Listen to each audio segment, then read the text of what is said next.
क्या पेपर बना दिया, क्या था ये था। इतने नंबर अगर आपके आ रहे हैं तो आपका 100% श्योरली होना चाहिए। सबसे पहले अपने मार्क्स जरूर कमेंट करना, जिससे आपको भी पता चलेगा और बाकियों को भी पता चलेगा। तो हेलो दोस्तों, welcome to my YouTube channel. तो दोस्तों आज है साल का आखिरी दिन और 2023 के आखिरी दिन 31 दिसंबर को यूकेएसएससी ने जो पेपर बनाया भाई सबकी हिला के रख दी। इतने सालों में जैसा पेपर नहीं बना वो आज बना है और पेपर बहुत खतरनाक बना है, आप सभी ने देखा होगा। इसके बारे में सीधे से बात करेंगे। पेपर तो आपने बहुत सारे लोगों का देख लिया, खुद भी देखे आए हुए हो, लेकिन जो इसकी कट ऑफ है, जो आप जानना चाहते हो, सीधे सीधे उसकी बात करेंगे। आप सभी को पता है इतने लंबे समय से भाई मैं कट ऑफ बताते आ रहा हूं और आप लोगों की कितनी सारे एग्जामों में वो कट ऑफ सही बैठी है। तो मैं सीधे से आज भी आपको बताऊंगा क्या इसकी कट ऑफ रेंज है। जो अपना एक्सपीरियंस है ना सारा का सारा मैंने इसमें घोल के डाल दिया इसकी कट ऑफ बनाने के लिए, और सारा मैंने दिमाग जो भी लगाया उसके बाद जो कट ऑफ निकली है उस पर बात करेंगे हम आगे। लेकिन पहले बात करते हैं थोड़ी सी पेपर के लिए। तो एक बात मैं बहुत पहले से कहता था, एक मैंने वीडियो भी बनाई थी यार जिसमें मैंने अपनी बुक्स बताई थी, किस किस से आप पढ़ाई करो, ऐसे पढ़ाई करो, वैसे करो, ये बुक से करो। लेकिन बहुत सारे बच्चों ने, मैं देख रहा था उसमें ऐसा बोल रहे थे कि यार इतनी बड़ी बड़ी बुक लक्ष्मीकांत ये वो,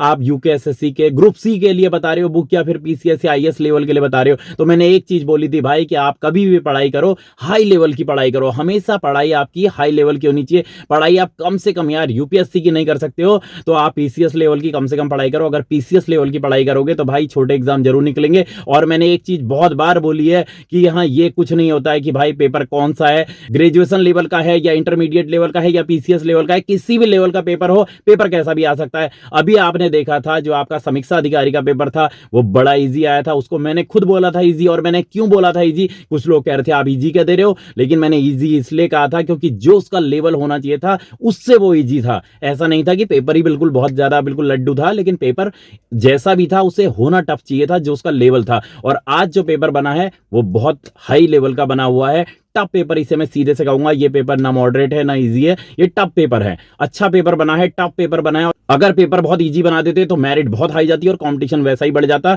यहाँ पे पेपर अच्छा बनाया है, पेपर टफ बनाया है तो मेरिट यहाँ पर लो ही रहेगी। अब मैं एक चीज देखता हूँ यार कि अगर मैंने कभी मेरिट बहुत कम बता दिया, बहुत ज्यादा बता दी, जो भी अपने एक्सपीरियंस है पेपर को मैं देखता हूँ, अच्छे समझता हूँ, मैं देखता हूँ कि यार ये पेपर में ऐसा टफ है, इतनी सीटें हैं और इस हिसाब से क्या मेरिट जानी चाहिए, उस हिसाब से जो मुझे लगता है सही, बहुत ज्यादा मंथन करने के बाद वो मैं मेरिट बताता हूँ। कई बार बहुत कम बता दी या ज्यादा बता दी, जो भी आपको लगता है। आप लोग सोचते हैं यार इतनी बुरी बता दी, इतनी ज्यादा हो गई, इतनी कम हो गई, तो मैं एक चीज हाथ जोड़ के कहना चाहता हूं कि यार टेंशन मत लिया करो। जब रिजल्ट आता है ना, जब ऑफिशियली रिजल्ट आएगा उस पर ही ध्यान देना। आप लोग केवल अगर ये मेरिट से कुछ लोगों को अगर दिक्कत होती है तो भाई दिक्कत मत लो, मैं कुछ भी नहीं हूं, आप लोग अपने हिसाब से देखो। लेकिन मेरा एक एक्सपीरियंस है, वो एक्सपीरियंस मैं आपके साथ शेयर कर सकता हूं और वही मैं आपको बताता हूं। तो बहुत सारे लोग हैं उनका सही बैठता है, कुछ लोग होते हैं उनको दिल में दर्द होता है, तो यार उसके लिए मैं आपसे क्षमा चाहता हूं। आप लोग इसको गलत भी मत लेना। सीधे से बात करते हैं भाई इसके बाद मेरिट की। और पेपर देखो, पेपर टफ आया है। मैं जो ये सारी बातें आपसे बोली ना कि आप इतना हाई लेवल पढ़ो, ये हाई लेवल पढ़ो, क्योंकि ऐसा है पेपर देखो कभी भी टफ आ सकते हैं, इसलिए भाई आप तैयारी ऊंची रखो। पेपर टफ आएगा तो वहां पर आपको ये कहना नहीं होगा कि यार आज पेपर बहुत ही क्या आ गया, कैसा पेपर बना दिया, ये कह दिया। मैं बहुत सारे लोगों को देख रहा हूं वो बोल रहे हैं क्या पेपर बना दिया, क्या था ये था। हाँ टफ जरूर था पेपर, लेकिन टफ पेपर आने चाहिए। अगर टफ पेपर आएंगे तो आपकी मेरिट भी लो रहेगी और कॉम्पिटिशन बहुत अच्छा होगा। ऐसा नहीं अगर आपने बहुत ही वही लड्डू वाले पेपर आ गए और मेरिट फिर जा रही है 90-90, तो वो मजा नहीं आता है। यहाँ पर पेपर टफ ही रहने चाहिए, क्योंकि जो लोग मेहनत आप लोग कर रहे हो ना, दिल से मेहनत कर रहे हो, यहाँ वहां की बुक्स पढ़ रहे हो भाई, उसका कभी तो फायदा मिले। और यहाँ पे एक चीज देखने में आई है कि जो बड़ी बुकें हैं उनको जिसने पढ़ा है उसका फायदा हुआ है। और यहाँ पर एक चीज ये भी कहूंगा कि जो लोग सोच रहे थे यार खाली मैं बस वन लाइनर पढ़ के चल जाऊं, तो वहां पर थोड़ी सी दिक्कत हुई है। तो अच्छी बुक जिसने पढ़ी, ज्यादा मेहनत करी, उसका थोड़ा फायदा हुआ है। अब बात कर लेते हैं सीधे से इसकी मेरिट की, क्योंकि पेपर तो आपने बहुत जगह एनालाइज कर लिया है और खुद में भी देख लिया। आप सीधे से मेरिट की बात करते हैं। तो दोस्तों अब शुभ घड़ी आई गई है कि हम मेरिट की बात करें। मैंने मेरिट पूरी बना के रखी है। और इसमें भी एक बात बताऊं, बहुत सारे मेरे साथी हैं यार, वो लोग बार बार मेरे से कहते हैं, और मुझसे नहीं, मैं देखता हूं बहुत सारे लोगों से कहते हैं कि यार ऑर्फन हो गए, बहुत सारे लोग हैं, एक्स सर्विस मैन है, डीएफएफ है, इनकी मेरिट कोई नहीं बताता है, आप लोग बताते नहीं हो, हमें भूल जाते हो, ये बोलते हैं। तो आज मैं शुरुआत करूंगा सबसे पहले इन्हीं लोगों से और उसके बाद सारी की मेरिट बताऊंगा। जो भाई मेरा एक्सपीरियंस है वो मैं खोल के आपके सामने रखता हूं, जितना मैंने पेपर को समझा है उस हिसाब से बताता हूं। ऑर्फन की सबसे पहले बात करूंगा, ऑर्फन की मेरिट की। तो मुझे लगता है ऑर्फन की मेरिट की, मुझे लगता है कि करीबन 55 से 56 के बीच में, 55 से 56 के बीच में ऑर्फन वर्ग के अगर आ रहे हैं तो उनके भाई मुझे चांसेस यहां पे दिखते हैं 55 से 56 के बीच में। और यहां पे भी कहूंगा 56 के करीबन में, क्योंकि अभी इसके आंसर की नहीं आई है, इसलिए मैं अभी यहां पर पूरा श्योर नहीं हूं। अगर यहां पे आंसर की आ गई होती तो मैं करेक्ट आपको बताता कि करीबन कितने आने चाहिए। यहां पर करीबन मुझे लगता है कि 56 अगर उनके आ रहे हैं तो उनके अच्छे चांस है। अब यहाँ पे बात करें एससी वर्ग की, तो एससी वर्ग के साथियों की बात करें तो 60 से 62 के बीच में, 60 से 62 के बीच में एससी वर्ग के साथियों के मेरे को अच्छे चांस दिखते हैं। और मैं जब कहता हूं ना 60 से 62 में, तो एक ही चीज होती है कि 60 में उनके चांसेस बहुत अच्छे बनने लग जाते हैं और 62 अगर उनके आ रहे हैं तो उनके 100% चांसेस होते हैं। और जो मैं मेरिट बताता हूं भाई वो ऐसी बताता हूं कि आपके 100% अगर इतने नंबर आ रहे हैं तो आपके पक्का आपका नौकरी लगनी पक्की है। तो 60 से 62 के बीच में एससी वर्ग के हैं। और एससी फीमेल की बात करूं, एससी फीमेल की तो 57 से 59 के बीच में, 57 से 59 के बीच में एससी फीमेल की मुझे मेरिट लगती है। एक्स सर्विसमैन की बात करूं तो 53 से 55 एक्स सर्विसमैन की मेरिट नीचे ही जाएगी। 53 से 55 के बीच में एक्स सर्विसमैन के मुझे लगते हैं कि उनके बहुत अच्छे चांसेस हैं। और बार बार वही कह रहा हूं, 53 में चांसेस बनते हैं, 55 अगर आ रहे हैं तो बहुत अच्छे चांसेस हैं, हो जाएगा।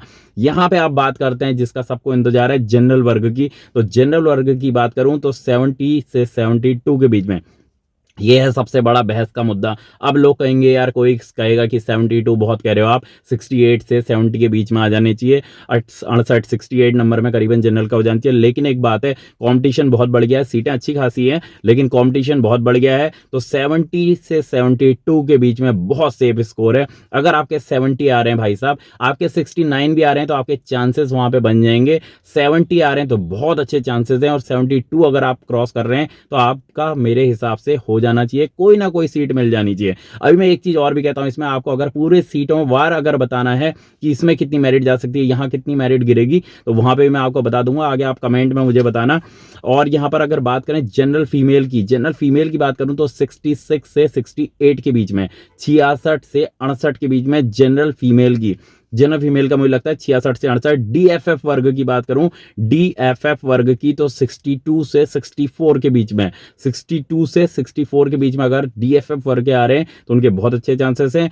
एसटी वर्ग की बात करूं, एसटी वर्ग के साथियों की बात करूं तो 59 से 61 के बीच में मेरिट बहुत नीचे जाएगी इनकी, हो सकता है 58 नंबर में भी आए और हो सकता है 60-61 नंबर पे भी आए। तो 59 से 61 के बीच में, ये मैं प्योरली सेफ स्कोर बता रहा हूं, 59 से 61 के बीच में एसटी वर्ग के बहुत अच्छे चांसेस हैं।